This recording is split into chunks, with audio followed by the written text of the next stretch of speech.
Welcome to Hell! It's Super NES Works episode 22.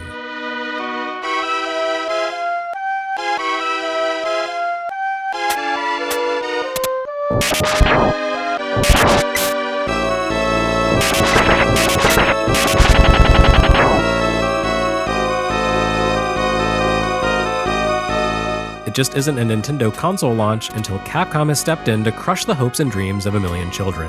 Early on in the NES's life, our collective happiness was dashed on the rocks of despair by Ghosts and Goblins. Then a year after Game Boy debuted, we fell prey to the gnarled red vengeance of Firebrand the Red Armor with Gargoyle's Quest. And now on Super NES, there's Super Ghouls and Ghosts. The third mainline entry in the series known as Makaimura in Japan, Super Ghouls and Ghosts was called Cho Makaimura over there, or Super Demon World Village, or something like that. Unlike the first two games in the series, Ghosts and Goblins and Ghouls and Ghosts, Super Ghouls and Ghosts is a home console creation first and foremost, never having appeared in arcades. I observed back in the Super Mario World episode of Super NES Works that you could easily tell that Mario World, unlike the original Super Mario Bros., was made with the console gaming context in mind. It was a little slower paced, a little more exploratory, and built around the concept of persistence within the game world. Well, you can forget about that here. Super Ghouls and Ghosts may have been created for consoles, but it wouldn't be a Makaimura game if it cared one iota about your feelings. The only concession you'll find here for the console gaming era is the ability to adjust the difficulty level and grant yourself extra lives. Otherwise, though, Super Ghouls and Ghosts is every bit as crushingly cruel as Ghosts and Goblins. It seems like a little bit of a missed opportunity. Gargoyle's Quest managed to strike a nice balance between brutal challenge and completability without necessarily demanding players dedicate their lives to memorizing its every last enemy spawn point. Its save feature went a long way toward mitigating the crushing difficulty for which this franchise is known, while also justifying a little added mechanical depth in the form of some lightweight RPG window dressing. Super Ghouls and Ghosts keeps things pure and arcade-like, which is to say it incorporates none of the RPG elements found in Gargoyle's Quest. And that's fine, it helps keep the two branches of the franchise distinct from one another. But this game would be a lot more palatable with the ability to save progress. Each of the 8 levels of this adventure can take an hour or longer to complete, even at the easiest difficulty levels. Since you can earn extra continue opportunities by collecting money bags as you play, it's entirely possible that with the lives and difficulty levels set all the way in your favor, you'll never actually run out of continues. But it still means smashing your head against the brick wall of this game's design for hours on end in order to master its cruelly calculated traps and tricks. And that's just in the first run. As with its predecessors, Super Ghouls and Ghosts doesn't let you complete the game simply by beating the final boss. Oh no, you have to return to the beginning and find a special weapon that only shows up in the second play cycle, then make sure to use that weapon and only that weapon to destroy the final boss again. Now, it wouldn't be fair to call Super Ghouls and Ghosts simply more of the same, because it does offer some hefty improvements over the NES game that we saw 5 years before. For one thing, it appears to have been developed internally at Capcom, rather than being outsourced to those jokers at Micronix. It looks gorgeous, with probably the best graphics yet seen on Super NES to this point in its history. It doesn't suffer the same slowdown issues that dogged Final Fight either. And if nothing else, it's a heck of a lot more forgiving than its predecessor's appearance on Sega Genesis. The arcade to Genesis port of Ghouls and Ghosts was developed at Sega, led by none other than Yuji Naka, and it has some of the most infamously unforgiving hit detection in video game history. As if poor Arthur didn't have enough going against him, he's also insanely vulnerable to enemy projectiles on the Genesis. Fortunately, that's not the case here. For that matter, the randomization of enemy spawning patterns has been greatly toned down from the previous games as well. Super Ghouls and Ghosts is never easy, and its challenges often do feel downright unfair. But at least it's all unfair in a consistent way. With enough practice, you can ostensibly learn where and when enemies will appear, and those threats memorized through painful rote repetition eventually complete the game twice. That said, Super Ghouls and Ghosts does depend an awful lot on enemies and hazards that trigger only after you perform certain feats or pass invisible checkpoints. Quite often these are things you can't possibly know about or predict until you've tripped them, and it's too late to do anything. In other words, you stumble over a trap, die, then repeat until you learn all the tricks. This could very well be the video game that inspired Edge of Tomorrow. I've seen many people compare Super Ghouls and Ghosts to Dark Souls, and that they're both difficult games that demand attention and persistence, but I don't think that's entirely accurate. Dark Souls is tough, but it doesn't tend to rely so much on inflicting instant deaths with untelegraphed hazards.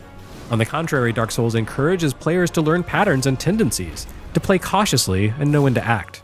Super Ghouls and Ghosts just likes to kill you in ways you can't possibly counter or prevent without foreknowledge over and over again.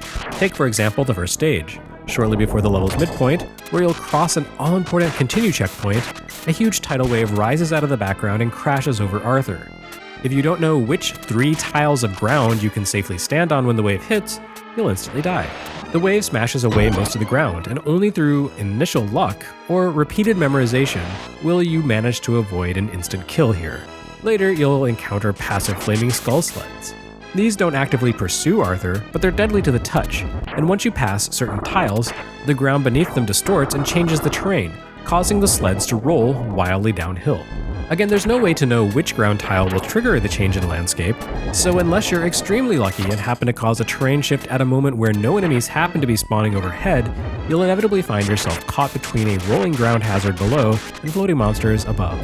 And while red armors take a lot longer to appear in this game than in the original, they initially manifest in maddening miniature form as tiny demons that pop out of the flames in Stage 3 and make erratic dashes around the screen. Some mini armors are designed in a way that they trigger once Arthur makes it partway down a ladder, which leaves him helpless to defend himself. So again, it becomes a matter of memorizing the demon's spawn points by dying, then tailoring your next attempt around activating them, then reflexively ducking to safety. Such as anything like safety could be said to exist in this game.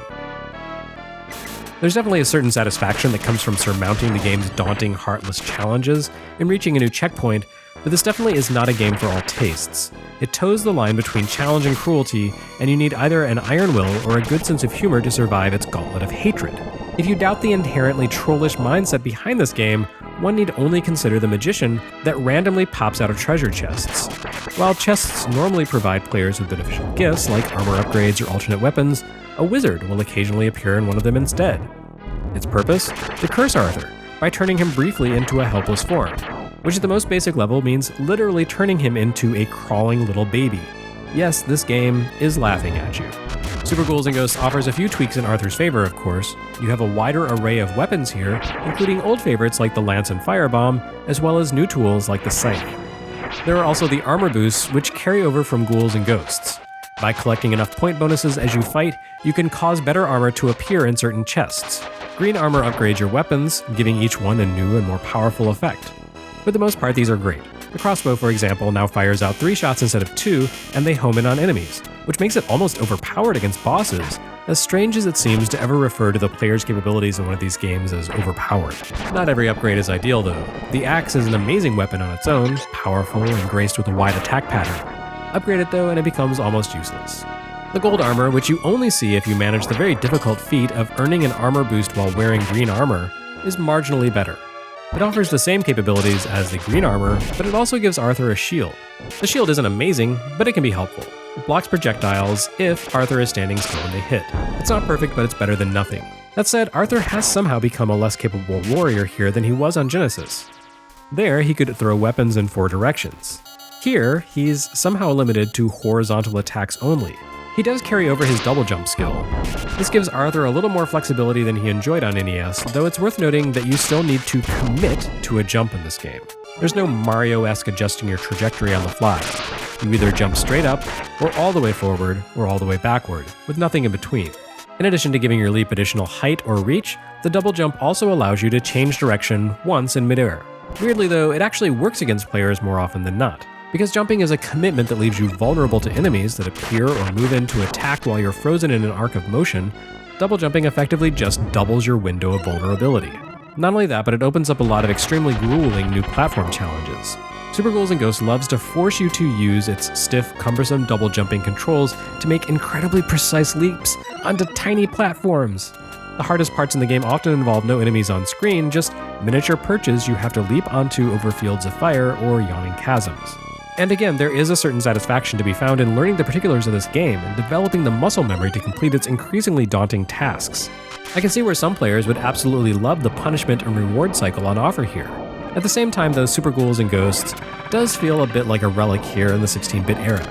Compared to games like Super Mario World, ActRaiser, and Super Castlevania 4, there's something about its grueling design and complete lack of a save or password option that causes the game to feel almost like an 8-bit hangover. A decade later, the Game Boy Advance remake of Super Ghouls and Ghosts would include a few features that would help bring the game to parity with its 16-bit peers.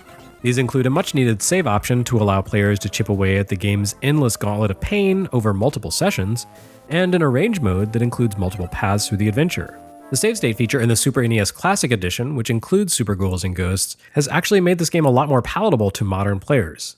They'll never quite know the sheer pain and frustration of playing this thing on the original cartridge. As for the series itself, it would finally see an entry that felt undeniably like it belonged to the 16-bit zeitgeist a few years later with the extraordinary Gargoyles Quest follow-up, Demon's Crest. In the here and now, though, there's Super Ghouls and Ghosts, which is the video game equivalent of receiving a savage beating while strolling through a gallery of beautiful art. It's not a bad game, but it's definitely a game that makes you feel bad.